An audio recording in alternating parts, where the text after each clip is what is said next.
All right, let's just talk about it. Let's just talk about it. The elephant in the room, everybody's favorite shoe of the year. The marketing is over. We've had a couple of releases, and the prices are tanking it literally at the time that I'm recording this video.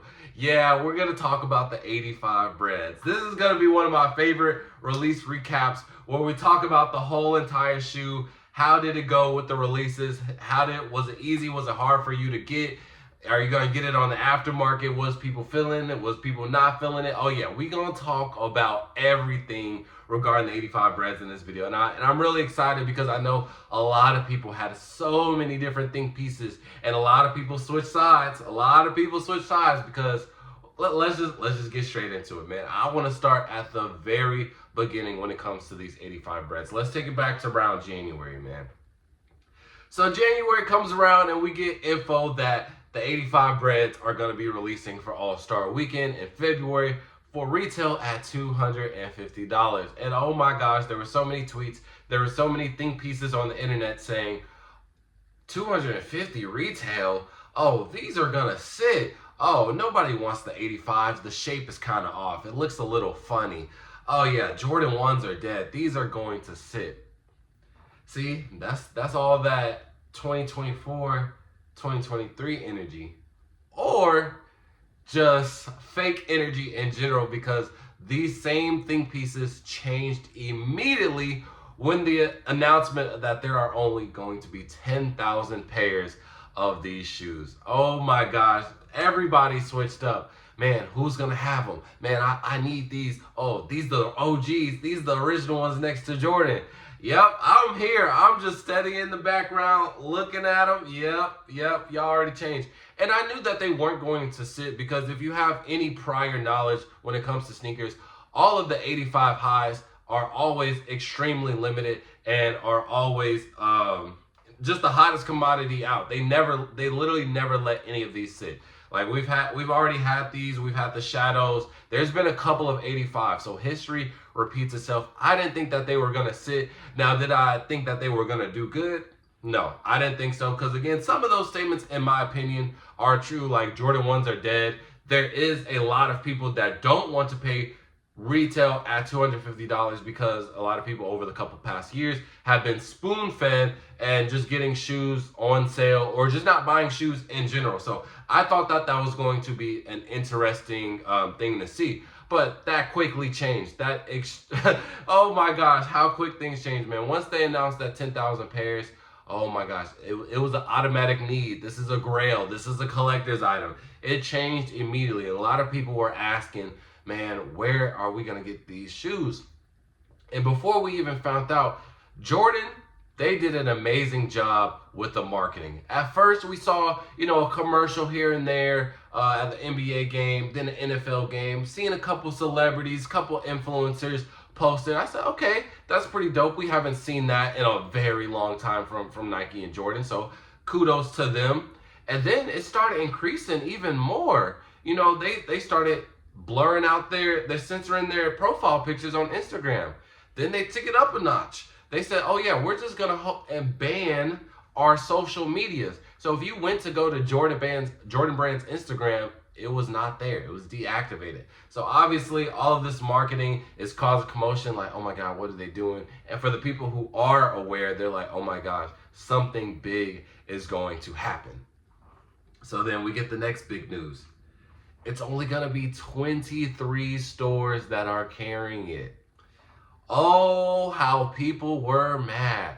They thought that they were just going to walk in the store, walk in their local Foot Locker and get these. No, all the 85s are limited. And I ain't going to lie, if you're not in one of these 23 cities, or a couple places were left over, but these 23 stores, it's out of luck. And then a couple people were even mad because they saw that the certain sneaker stores on there didn't really belong on there, which I kind of agreed with it. But in my opinion, I thought that they were going to do something really cool with it. And we're going to get into that just in a minute. But before we even found out how are they going to release, some pictures got leaked on the internet. A couple resellers got their hands on some pairs of 85 Breds. And oh my gosh, everybody just broke out. They said, how How could they backdoor? How are people getting these pairs early? Just because it's 23 stores, just because it's only 10,000 pairs, just because resale was dead for the last 2 years doesn't mean that there are people always connected no matter what. There are always resellers lurking in the shadows. And honestly, everybody just forgot about it. The people and the same people that are getting mad at the backdooring and stuff is the same people that said, oh, these are going to sit. I have nothing to worry about. I don't even want them. Who would want to pay $250 for a Jordan 1? These are the same people. So I feel no remorse for them. And also reselling, it's inevitable. There's no way that you can prevent it. They tried it every single thing and they were like, you know what? If we can't beat them, we're just going to join them. And that's why they made these shoes limited, because this is one of the most iconic Jordans of all time. The Air Jordan 1 OG 85, the one that has the exact shape to the one that Jordan was hooping in himself, man. And you think that Jordan brand is going to allow one of their most iconic shoes on their 40th anniversary to be called a brick? No. So they played right into y'all's arms, man. They played right into y'all's arms. So now we're getting backdoor pairs, and on market, it's going for around $1,200, and now people are livid. They're like, oh my gosh, this shoe, how can this shoe be reselling for $1,200? Then they started getting mad at the marketing. How are you going to keep on showing me all these commercials? Because, oh my God, the marketing just got better and better. They banned the shoes on 2K. They banned the shoes on the actual website. That was actually crazy, and that was probably my favorite one. But everybody is just in the background, either enjoying the marketing, because Nike, we haven't seen this from this brand in such a long time, and I think it's so necessary. But on the other hand, there were just so many haters saying, and again, these haters are the same people that said these are gonna sit. They said, man, why you keep on showing us this really cool marketing and we can't get them? Oh, now you're mad. Did you know that they've done this for other shoes as well? They actually did it for the Mineers, and no one really cared at all. And then the shoes ended up sitting. So you guys are playing victim when it comes to this whole narrative of resellers should be dead. Hype doesn't control the market. You should buy what you want. There's an extent to what the truth is to some of these statements, but you do have to know that resale literally drives the game. And Jordan showed you guys right in front of your faces, and there's literally no argument after this, right? Because now you want to know what those release procedures were? Oh, they were first come, first serve. No one thought that they were going to be first come, first serve. Why? Because the specific stores that they picked, a lot of them are very community driven. They want to do like engagement type activities when it comes to certain releases. So, and also Jordan said that they're going to do some type of like white glove promotion, but they were like, yeah, let's just bring the hype back and do first come, first serve. Let's see who really wants these shoes. All those people that said, oh, they're just gonna sit. Yeah, you're standing in line, buddy. Bro, it feels so good to have first come, first serve back, because this really shows who really wants this shoe and who's just talking on the internet. So all the people that were mad, oh, you guys were standing in line for that release. Now, I will say some of the release, and also I will say that this first come, first serve wasn't the only release procedure. I was just being funny. They also had in-store raffles, which I wasn't the biggest fan of. I know also a lot of people were upset with that because, again, all the marketing and all the rollout, I do feel like that you should have came up with something more engaging, something more community-driven than just an in-store raffle. Even though I will say, if you were in the area of one of these stores, because I don't think too many people end up going to travel, because by the time the news came for invites to come out and things like that, the resale had already dropped to around like sub 600, 500, you know, so it really wasn't worth to traveling, and then you don't really know the other cities set up and things like that. But yeah, I'm not a big fan of in-store raffle. I thought it should have been something cooler. And then there were other release procedures like invite only. So a couple of retailers, if you were, you know, one of their top customers, they sent you a personal invite, and you were able to ride in what, like a Porsche, either a Porsche, a Lamborghini, or some other fancy car. And I was like, yo, that's actually crazy. And if I did live in one of the areas that did that, I thought that would be a very cool experience. So I will say, overall, I really did enjoy just watching from afar. I actually had the chance to go and go to Oklahoma, which is about 3 hours away. But it's like, I don't really want to. And also, I was starting to see a lot of stores were they were playing in people's faces, man. So a lot of these stores, and there was a lot of confusion for a lot of people too. Some stores were saying, yeah, it's first come first serve, but you can't camp. You literally can't have a first come first serve and not camp. Like it's physically impossible. And for the people who say, oh, like, yes, you can, just arrive on that time, you've never been in an actual sneaker release line, because people will literally hide across the street, hide in the bushes, set up chairs, sit in their car, and then there's just a whole thing about like communication where we we can't really prove who was here, and then some people get kicked out that doesn't deserve to be kicked out, things like that. So it was really confusing. Then some other stores, they were like, well, you can't line up till the day of, or you can't line up till 8 a.m. And so some people started to line up or pull up right, before the times and things like that. And some stores started at the back of the line to essentially punish the campers. I don't think that was the smartest move ever, because again, and I get some people are trying to finesse the system 100%, but at the same time, there's only so much you can do, right? Like everybody's just not gonna spawn there at 8 a.m. And then that's gonna cause confusion. Because what are you guys just gonna foot race to the line? That's gonna cause even more commotion. So I didn't like that, and so that's why I don't want to risk going to a place and then But I will say, regardless, if you did pull up to one of these places, it was like guaranteed. I wouldn't say guaranteed, but you had a very good chance at getting, depending on the store. Because I know one guy, he posted on Twitter that he was like 150 in line and he got his size. So I'm like, yo, I mean that's decent. But you also got to remember, it's 10,000 divided by 23 stores, and it's not evenly distributed.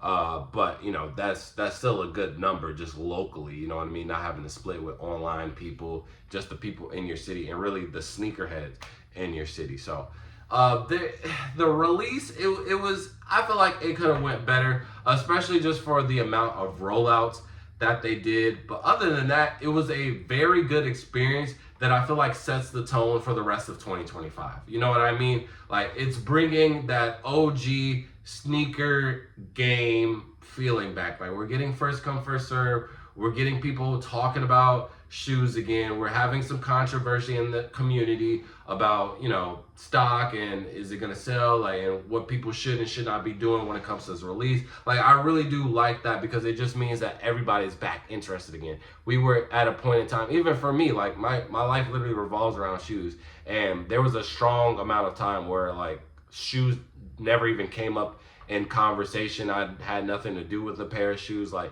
it was just super boring at one point. And now, setting the tone like this with all of that marketing, with the different release procedures, especially first come first serve, I think first come first serve is so necessary. And COVID took that away from us, and Jordan Brand just never really noticed or cared, in my opinion. But I'm glad that we got that back, and hopefully this sets the tone for other shoes like the Undefeated 4s, White Cements, and whatever grails that they have planned for us for 2025. Now let's talk about the resale, man. And I just want to give myself a pat on the back, because again, another one of my prediction videos has been 100% accurate. A lot of people were saying, a lot of people at first were saying 500 to 650. There's no way. There's no way, man. They're gonna sit. And then the 10,000 number came out, and then they skyrocketed for like 1,200 for like a week.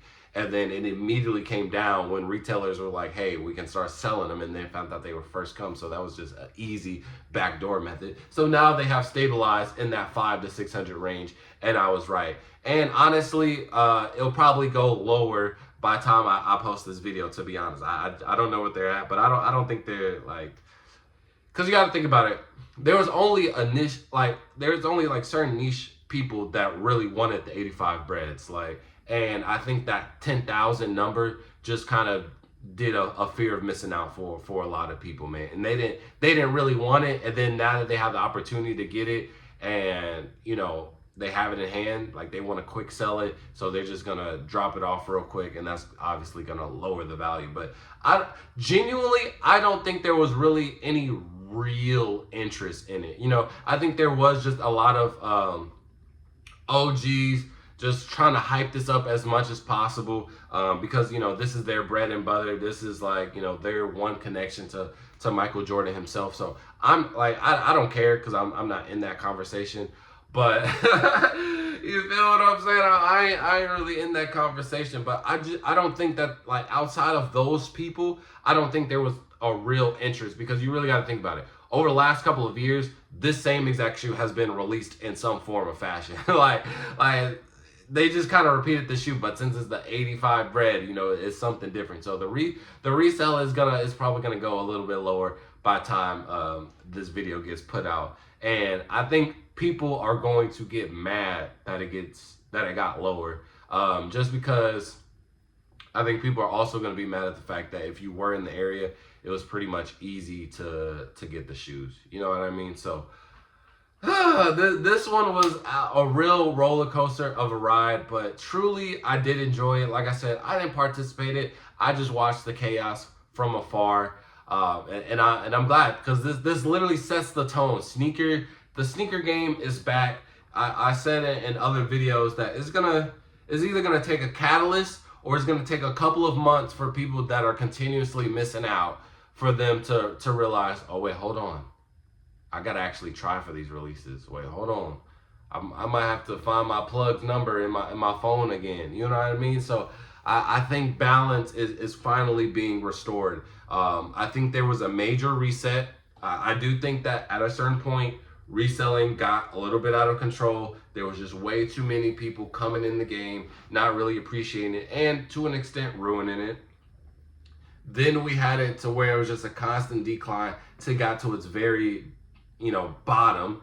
And then, you know what they say, if you're at the bottom, there's only one way up. And I think we are at that up period right now. So I love this release. I'm glad that it happened. I don't really care about the numbers, the stocks, and who got a pair, who didn't, who's mad at it. But I am curious, though, if you did participate, though, I am curious how you feel about this whole release and the shoes. Please let me know in the comment section below. Hopefully, someone who's watching this video was able to participate. I do want to hear it, like, from the horse's mouth. But it was really fun to watch. And this was one of the most fun that I had with a sneaker release in a long time, and I didn't even participate. So shout out to Jordan, shout out to Nike for doing something right for once. So I appreciate y'all for making it this far. And also, I do have a giveaway that is live on my channel, so make sure to check out that video so you can win a free pair of shoes. And with that being said, out. Peace.